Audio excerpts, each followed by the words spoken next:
A chance to see a world-famous artist's work from the comfort of your own home.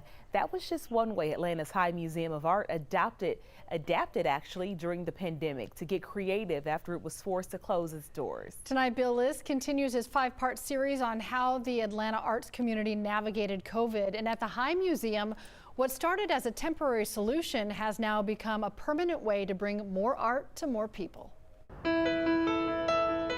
Almost exactly 1 year ago, the pandemic shut down the High Museum. With a budget cut of $6 million, it had to let 5 people go. They were the employees who handled student tours, and those came to a grinding and sudden stop. But the museum's director, Rand Suffolk, was not going to let the year of the pandemic hold him back.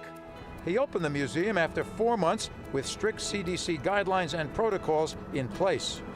But he also added something new.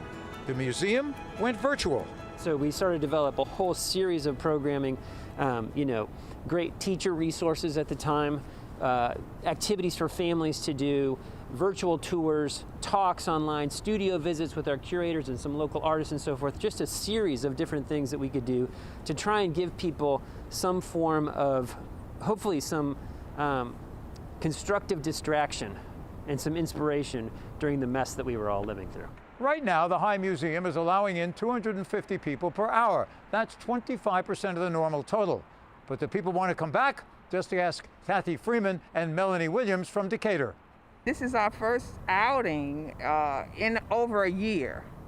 But now that we have the vaccine, that's been a game changer. If you go in the middle of the week, in the middle of the day, probably be no one there but you.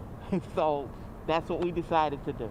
Going forward, Suffolk says digital programming will continue, and along with it, a new museum pass that goes for $48 a year and gets you into the museum anytime you want to go.